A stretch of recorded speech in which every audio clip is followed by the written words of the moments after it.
અગત્યના સમાચાર। વડોદરાના પ્રદર્શન મેદાન કીર્તિસ્તંભ ખાતે હસ્તકલા ઉત્સવનો પ્રારંભ કરાયો છે। મહાશિવરાત્રી હસ્તકલા ઉત્સવનો મુખ્ય હેતુ કલાકૃતિનું સર્જન કરતા કારીગરો પાસેથી સીધી જ ખરીદી કરવાનું ઉત્તમ પ્લેટફોર્મ છે। ધારાસભ્ય યોગેશ પટેલ, શહેરના કલાપ્રેમી પ્રજા ભટ્ટીકર આંગણે સુવર્ણ અવસર આવ્યો છે।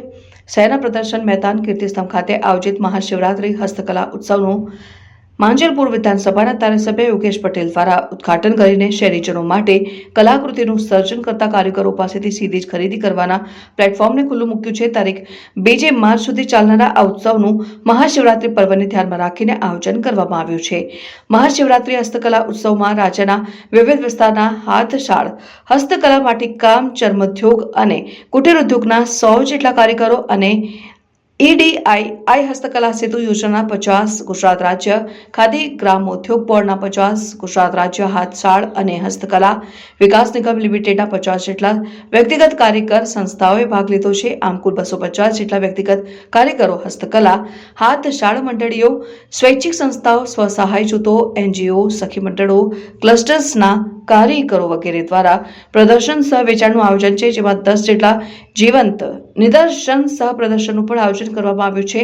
મહાશિવરાત્રી હસ્તકલા ઉત્સવનો સમય સવારના 11 કલાકથી રાત્રિના 9 કલાક સુધીનો છે, જેમાં કારીગરો દ્વારા રાજ્યની ભાતીગળ હાથશાળ હસ્તકલાની વિવિધ ચીજ વસ્તુઓ જેવી કે પટોળા, બાંધણી, ભરતકામ, વાંસકામ, અજરખ, બ્લોક પ્રિન્ટ, ટાંગલિયા, માટીકામ, મોતીકામ, ચર્મકામ, પેચવર્ક, ઇમિટેશન જ્વેલરી, અકીકની વસ્તુઓ, વુડન વોલપીસ, માટીની ચીજ વસ્તુઓ જેવી કે ફ્લાવર પોટ, માટીના ઘરેણાં, સંખેડા, ફર્નિચર વગેરે સાથે બીજી ઘણી બધી વસ્તુનો કારીગરો પાસેથી સીધી નિહાળી ખરીદી માટે પ્રદર્શન સહ વેચાણ કરવાનું આયોજન કરવામાં આવ્યું છે। કારીગરોને સેતુ બજાર પૂરું પાડવાના ઉમદા આશયથી વડોદરા રસિક અને કલા પારખો પ્રજાને આ મહાશિવરાત્રી હસ્તકલા ઉત્સવની મુલાકાત લઈ કારીગરોને પ્રોત્સાહિત કરવા અને કારીગરો પાસેથી ખરીદીની સુવર્ણ તક ઝડપી લેવા ધારાસભ્ય યોગેશભાઈ પટેલ દ્વારા અપીલ કરવામાં આવી છે। 1 અને 2 માં દેશના વડાપ્રધાન અને તત્કાલીન મુખ્યમંત્રી ગુજરાતના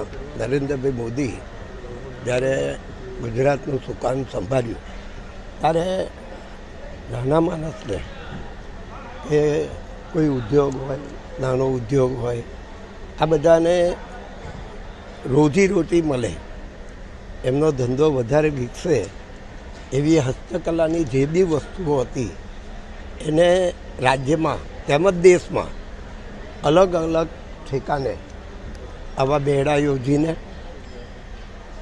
એ લોકોની રોજી પૂરી પડે એ માટે જે પ્રયત્ન કર્યા તે સફળ થયા। આજે તમે જુઓ છો કે સરકારનું ઇન્ડેક્સ ડિપાર્ટમેન્ટ છે એ દર વર્ષે અનેક આવા ઉત્સવો ઉજવે છે।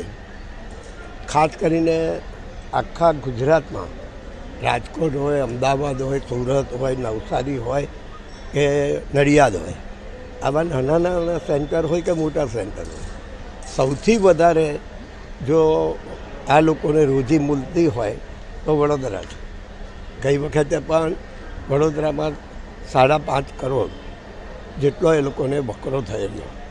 વડોદરામાં પણ શિવજી જ્યારે શિવજીની આપણે સવારી નીકળે છે, આ 26 તારીખે નીકળવાની છે, તે નિમિત્તે પણ આજે અહીં આગળ પ્રદર્શન મેદાન પર આ મેળો 175 જેટલા સ્ટોલો બનાવ્યા છે અને દેશમાંથી અનેક રાજ્ય, શ્રીનગર, આપણે કાશ્મીર હોય કે કર્ણાટક હોય કે બેંગ્લોર હોય, આવી અનેક અનેક જગ્યાએથી અહીં આગળ ખાસ કરીને અમદાવાદના, ગુજરાતના બધા સ્ટોલો લાગેલા છે ને અહીં એમને સારી એવી રકમ મળશે, કારણ કે આ વડોદરા છે એક ઉત્સવ નગરી છે આ શહેરમાં અને કલા નગરી છે।